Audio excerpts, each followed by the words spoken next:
champions of change, the voice for the voiceless, and the builders of a brighter future for all women. With unwavering commitment and collective action, we can make a profound difference. Let us stand together, work together, and strive together for our unity lies in the power of transforming lives. May God bless you all. May God bless the people of Makueni. May God bless our CHPs. And I want to take this opportunity to tell the people of Makueni that the healthcare department, health services department, is committed to ensuring that we are going to work day and night. We will provide commodities to take as many as 500 patients, OF patients, so that we can change and touch the lives of Makueni citizens. Thank you very much for joining us. May God bless you all.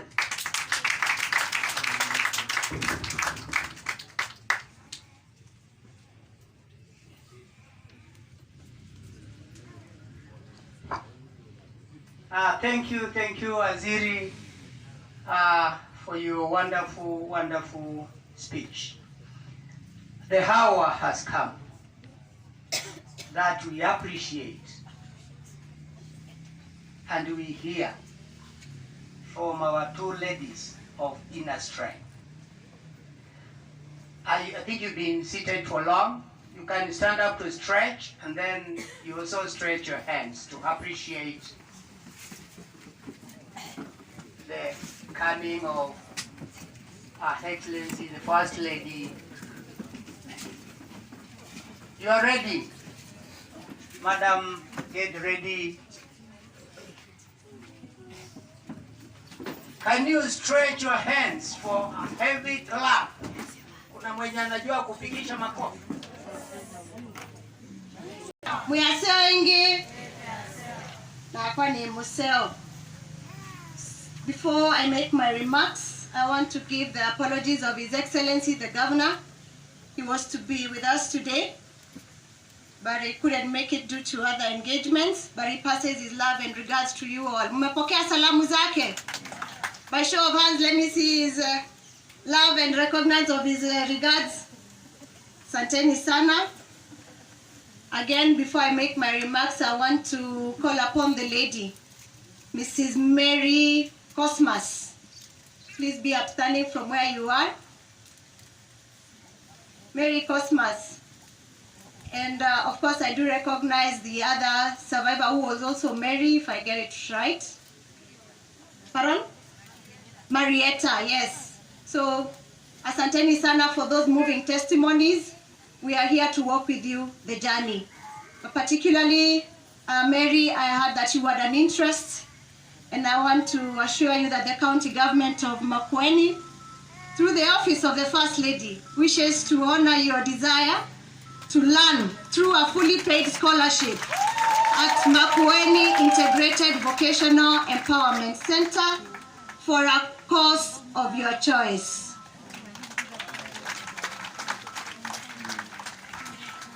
So today, ladies and gentlemen, is a very special day to millions of women worldwide as we celebrate the spirit of resilience and bravery demonstrated by women who have endured the indignity of obstetric fistula across the world. We gather here today to remind the many women still out there faced with this preventable and treatable condition that has robbed them of their dignity and potential to come forward and seek cycle preventing fistula worldwide. This resonates with our collective resolve to tackle this health condition at its roots and prevent future cases. The theme underscores the urgent need to address the systematic factors that perpetuate obstetric fistula and the intergenerational cycle, pregnancy, lack of obstetric interventions, and generational poverty that all contribute to the continued prevalence of fistula in low and middle income countries like ours. as a champion of reproductive, maternal, newborn, child, adolescent health and nutrition, abbreviated as RAMCA+N, my goal is to break down these barriers and ensure that women are aware of and able to access necessary healthcare services. Advocacy for fistula will ensure inclusion for all and address the inequality in access to quality obstetric emergency care. It will also ensure effective strategies are put in place to eradicate fistula in Kenya by 2030. Obstetric fistula is preventable and treatable, yet thousands of women continue to suffer around the world. But with timely access to quality maternal healthcare services, especially skilled birth attendants and emergency obstetric care, countless cases can be avoided. Additionally, tackling the 3 delays, that is the delay in making the decision to go to a health facility, delay in getting to the health facility, and crucially, the delay in getting care within the health facility will go a long way in preventing fistula in women. Ladies and gentlemen, allow me to appreciate the county government of Makueni through the Office of the Governor and the Department of Health Services for conducting the Pioneer Obstetric Fistula Repair exercise here in Makueni, March last year. The exercise did not only put smiles and restore dignity to the many women that benefited from the program, but it also exposed the gaps and needs in the fistula spaces that we all need to join hands and tackle. The Ministry of Health estimates that there are more than 24,000 women living with obstetric fistula in Kenya, yet only about 2,000 have received treatment. That is according to data from the Global Fistula Map. This demonstrates the huge burden that already exists in our communities, and I call upon our community health promoters to be vigilant in identifying fistula cases in their areas of operation and referring them to hospitals.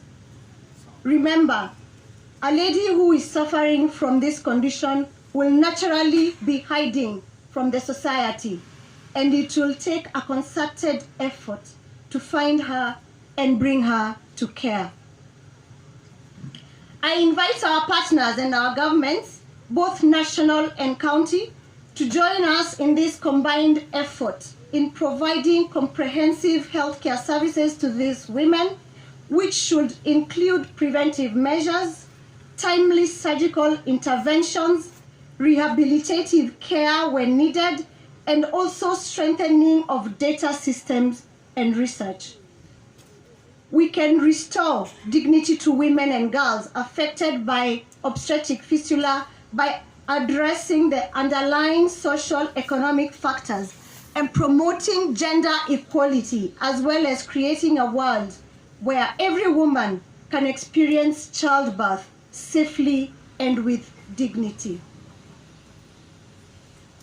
A special thank you to one of our partners, Japaigo, who have rolled out a fistula program to run for the next 3 years.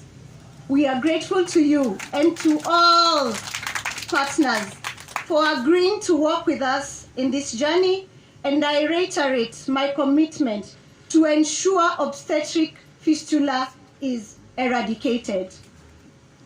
One very crucial area that I am calling upon our partners for support and collaboration is in facilitating the reintegration of these women back into the community. There is high stigmatization from family, peers, and the community at large among the fistula victims and survivors.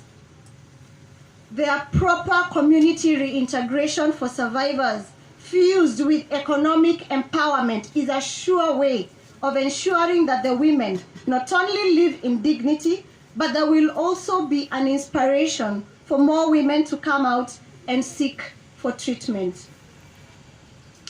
I urge again our community health promoters, including the health extension professionals, to give due attention to our women who have undergone obstetric fistula repairs, including counseling them. This is a process that I'm particularly interested in, and I will be looking forward to visiting some of these women in their homes and help them celebrate their restoration and work together in helping them to rebuild their lives. I will once again call upon all partners to help me in actualizing this agenda. Special recognition to the fistula surgeon in Makueni County, Dr. Doris Smithy in absentia, and the amazing team of surgeons for their relentless efforts and sacrifice in ensuring that we have restored the dignity of women in this county and Kenya at large. This team has been going beyond their call of duty and working round the clock to ensure identified cases are handled with utmost care and professionalism. This week, the dedicated team of surgeons has performed over 40 successful procedures. Let's give a round of applause to these skilled and hardworking medical professionals. The chief officer also has given me fresh data that we have a total of 200 in Kenya and the globe. Together, we can do more.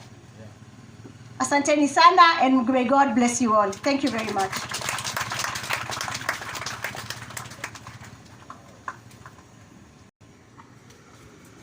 Thank you very much. Good afternoon, everyone. Good afternoon, Tena. Ngai ni museo. Mavinda onze. Asante. So, the Ministry of Health commemoration of International Day to End Obstetric Fistula IDOF 2024 in Makueni County. I take this opportunity to represent the PS, Dr. Harry Kimtai, who has sent his apologies, and I am here on his behalf and the behalf of the CS, Mrs. Nakumicha. Her Excellency of Makueni County, distinguished guests, esteemed partners, community leaders, healthcare professionals, and the people of Makueni County, ladies and gentlemen, all protocols observed, good afternoon. Good afternoon again. It gives me a great pleasure to be part of this auspicious occasion in commemoration of IDOF 2024, whose theme is breaking the circle, preventing fistula worldwide. As we gather here today to observe this important day, we join a global movement dedicated to ending obstetric fistula and restoring dignity and hope to women and girls worldwide. Obstetric fistula, as we all know, is a preventable and treatable condition, yet it continues to devastate lives, especially in regions within limited access to quality of maternal health worldwide. It is estimated that over 2 million women live with untreated fistula. Primarily, if in Sub-Saharan Africa, South Asia, each year, between 50,000 to 100,000 new cases are diagnosed. Ladies and gentlemen, in Makueni County, the impact of obstetric fistula is very significant. The most recent census data shows maternal mortality rate of 479 deaths per 100,000 live births, higher than the national average of 355 per 100,000. These numbers underscore the urgent need for comprehensive maternal health services and targeted efforts to prevent and treat obstetric fistula. This year's theme, breaking the circle, preventing fistula worldwide, is calling for us to take action, each one of us, to ensure that every woman is provided with quality of care through skilled birth attendant. Ladies and gentlemen, as we commemorate today, as our ministry, we aim to achieve the following key objectives. Number one, we want to create awareness through outreaches, educational workshops, media campaigns. We aim to spread the word about obstetric fistula, its causes, available treatment options in Makueni County and other counties, awareness which is the first step in overcoming stigma and encouraging women to seek help. Number two objective for this camp, we expect to mobilize resources, which we started 2 weeks ago, working together with governmental agencies, non-government organizations, and private sector. We also gather the resources needed to support women with fistula, be able to help these clients come to the facility for management. Another outcome that we anticipate to have is strengthen healthcare capacity through training programs for healthcare providers, ensuring they have the skills and knowledge to diagnose and treat obstetric fistula at all levels. We also anticipate policy advocacy and engagement by encouraging policymakers to prioritize maternal health and invest in it. Another priority that we have created, because we want the routine care to be offered in our health facilities, we have developed a package, a trained package for our surgeons who have interest in fistula. As we have heard, we only have 10. Already right now we have 5 trainees who are training and we are with them in theaters. We anticipate that by 2030, we will have routine care of fistula management in all our 47 counties. So I will urge our surgeons in Makueni, because right now we only have Mbithi, Dr. Mbithi, we urge our surgeons to open their arms and their hearts to come and help our women, because when it comes to fistula, as a surgeon, ni kupenda. You don't force. You cannot force a surgeon to train as a fistula surgeon. Ni mtu mwenyewe anajitolea na anapenda kufanya ile kazi ya kusaidia wamama. So it is our call to urge you kindly cross the floor and help us help our women in this county.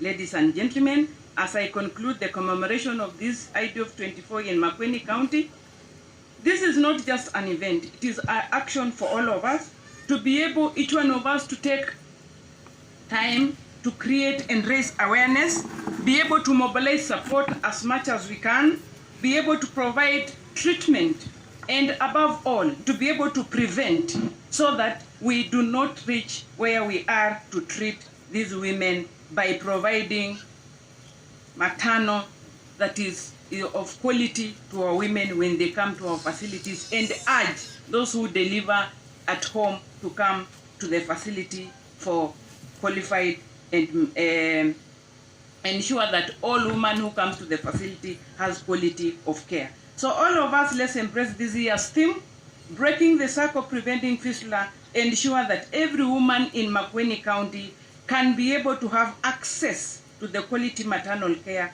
and support that she deserves. Thank you to everyone who has made this event possible. Your dedication and commitment are invaluable. Together, let's work towards a future where obstetric fistula is a thing of the past by providing quality of care to our women who are coming to our facilities. Thank you very much. As I conclude, as I have alluded in my speech, we have developed a package as a ministry with the support of our partners. This package is for our surgeons. We anticipate to develop 3 training packages.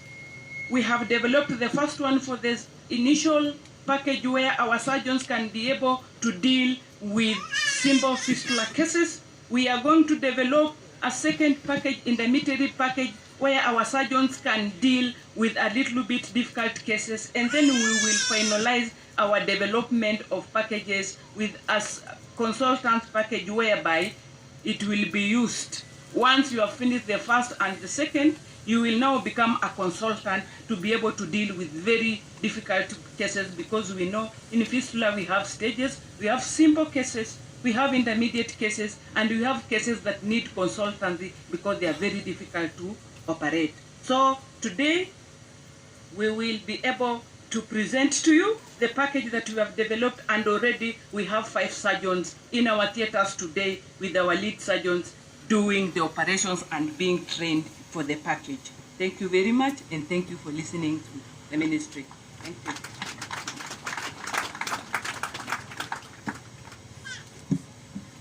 Thank you so much. Punguza hii kidogo. Mabuini wana manenange. Asante. Thank you very much, Daktari. Karen Aura. Your Excellency, we want to conclude everything here. And so I want to bring in the CEO